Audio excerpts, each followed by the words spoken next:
السلام علیکم ورحمۃ اللہ وبرکاتہ۔ کیسے ہیں آپ سب لوگ؟ چلے بغیر تمہید باندھے ہم لوگ اپنی کہانی کی جانب بڑھتے ہیں۔ کہانی ہماری شروع تھی حضرت اسماعیل علیہ السلام پر۔ تو ہم نے جہاں پہ اس کا حصہ چھوڑا تھا اس سے باقاعدہ بسم اللہ پڑھ کے آغاز کرتے ہیں۔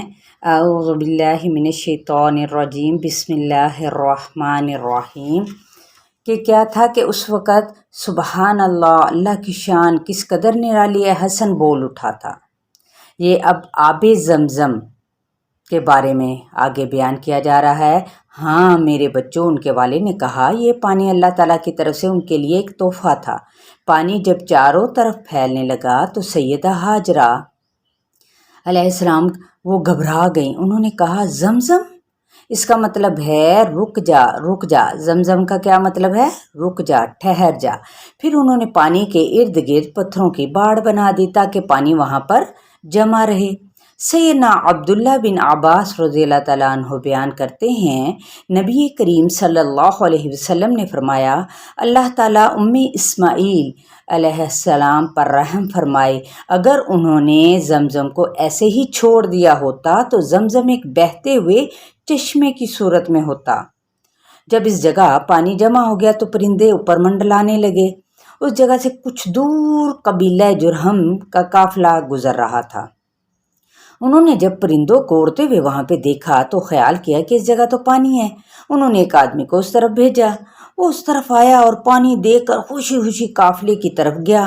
انہیں پانی کی خوشخبری سنائی، قافلہ پانی کے پاس آ گیا۔ وہاں انہوں نے سیدہ ہاجرہ علیہ السلام کو دیکھا تو ان سے بولے، کیا آپ ہمیں اس پانی کے پاس یا پھر اپنے پاس ٹھہرنے کی اجازت دیتی ہیں؟ تو انہوں نے فرمایا ٹھیک ہے، لیکن چشمے کی ملکیت پر تمہارا کوئی حق نہیں ہوگا۔ تو قافلے کے لوگ اجازت ملنے پر بہت خوش ہوئے۔ ایک بہت بڑی نعمت انہیں حاصل ہوئی تھی، تو انہوں نے خود بھی پانی پیا، اپنے جانوروں کو بھی پلایا، اور پھر وہیں پر کیا ہوا تھا، وہ بھی وہیں پہ رہنا شروع ہو گئے، آباد ہو گئے۔ ان میں سے کچھ لوگوں نے اپنے گھرانے کے باقی لوگوں کو بھی وہیں بلا لیا۔ یہ اس لیے ہوا کہ ان علاقوں میں پانی بہت مشکل سے اور زیادہ فاصلوں پر ملتا تھا۔ اس طرح زمزم کے کنویں کے ارد گرد دیکھتے ہی دیکھتے بہت سے گھر آباد ہو گئے۔ تو سیدہ ہاجرہ علیہ السلام بھی اپنے ان ہمسایوں سے بہت خوش تھیں۔ انہیں ہمدرد لوگوں کی ضرورت تھی، اس طرح انہیں تنہائی سے بھی نجات مل گئی۔ سیدنا اسماعیل علیہ السلام جب بڑے ہو گئے نا تو انہوں نے وہیں پہ دیکھے ان کی پرورش ہوئی، اور ان کی عمر جب 10 سال کے قریب ہو گئی تو انہوں نے عربی زبان بھی سیکھ لی، یہاں تک کہ انہیں اس میں مہارت حاصل کر لی۔ دیکھے کتنی چھوٹی عمر میں جرہم قبیلے کے لوگ ان سے بے حد درجے کی محبت کرتے تھے۔ اس محبت کی وجہ سے وہ انہیں گھیرے رہتے تھے۔ سیدنا ابراہیم علیہ السلام بھی آپ سے بہت محبت کرتے تھے۔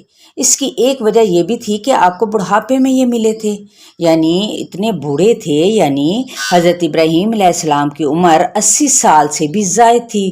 انہیں بچے سے ملنے کا بہت شوق تھا، اس لیے آپ ان سے ملنے جاتے اور ساتھ ضروریات زندگی کی چیزیں بھی لے جاتے تھے، انہیں نصیحتیں بھی کرتے تھے۔ پھر کیا ہوا بچوں، ایک رات حضرت ابراہیم علیہ السلام نے خواب دیکھا کہ انہوں نے یہ دیکھا کہ اپنی بیٹی سیدنا اسماعیل علیہ السلام کو ذبح کر رہے ہیں۔ اب یہاں یہ بات بھی سن لے کہ انبیاء علیہ السلام کے خواب سچے ہوتے ہیں اور ان میں کوئی شک والی بات نہیں ہوتی۔ یہ ایک بہت بڑا امتحان تھا۔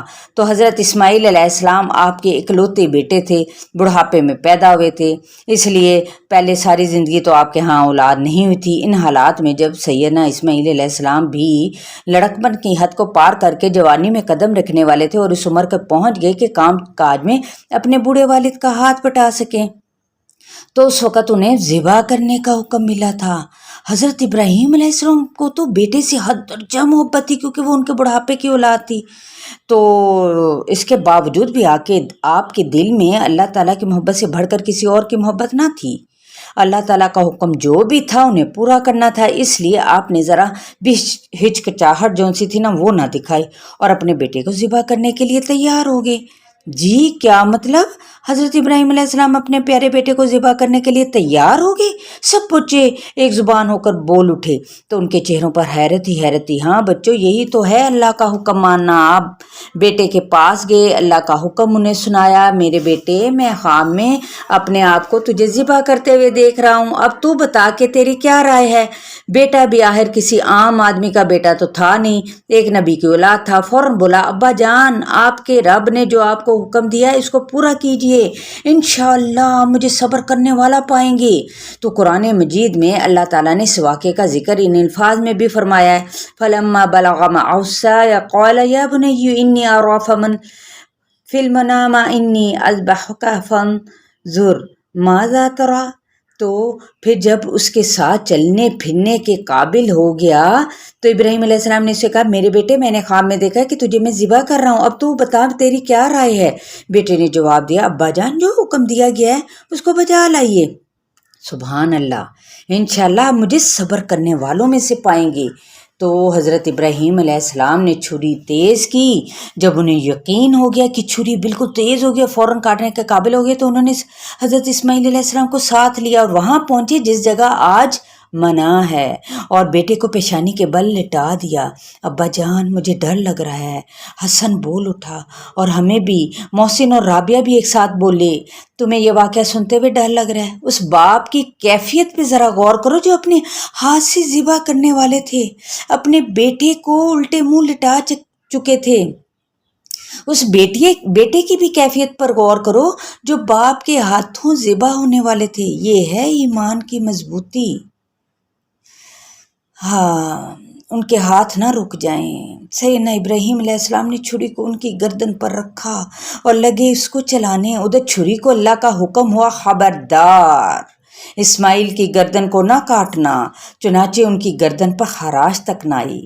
اگرچہ ابراہیم علیہ السلام نے پورا زور لگایا، اس وقت حضرت ابراہیم علیہ السلام نے آسمان سے آتی ہوئی آواز سنی، اے ابراہیم، یقیناً تو نے اپنا خواب سچ کر دکھایا۔ وَنَادَيْنَاهُ أَن يَا إِبْرَاهِيمُ قَدْ صَدَقْتَ الرُّؤْيَا۔ مطلب یہ ہے کہ آپ کو جو امتحان لینا تھا اس میں آپ پورے اترے، آپ نے اپنے رب کے حکم پر عمل کیا۔ در حقیقت یہ ایک کھلا امتحان تھا۔ یہ آواز سن کر حضرت ابراہیم علیہ السلام نے پیچھے مڑ کر دیکھا تو وہاں پر ایک سفید رنگ کا سینگوں والا اور موٹی آنکھوں والا مینڈھا تھا۔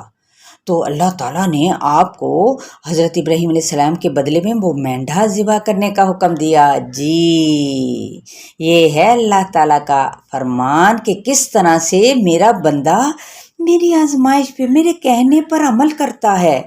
پھر جب حضرت اسماعیل علیہ السلام جوان ہو گئے تو یعنی اس میں کیا تھا کہ ہم نے ایک بڑی قربانی کو کیا تھا، اس کے فدیے میں دے دیا، جو دیکھیں آج تک اس قربانی کو امت مسلمہ کے لیے کیا ہے، سنت میں رکھ دیا گیا۔ تو سیدہ ہاجرہ کی عمر بھی کافی ہو گئی تھی اور حضرت اسماعیل علیہ السلام بھی جوان ہو گئے تھے، وہ وفات پا گئیں۔ ان کی وفات کے بعد حضرت اسماعیل علیہ السلام نے قبیلہ جرہم میں شادی کر لی۔ اب قبیلہ جرہم کے جو لوگ تھے زمزم کے کنویں کے ارد گرد رہائش اختیار کر چکے تھے، آپ نے انہی سے عربی سیکھی اور اس پر عبور حاصل کیا۔ لیکن ابا جان، ابھی تک تو اس کہانی میں پتھر کا ذکر آیا ہی نہیں جس کی بنیاد پر آپ نے یہ کہانی سنانی شروع کی تھی۔ جی انشاءاللہ تعالی اس پتھر کا ذکر نیکسٹ ٹائم۔ جی السلام علیکم ورحمۃ اللہ وبرکاتہ۔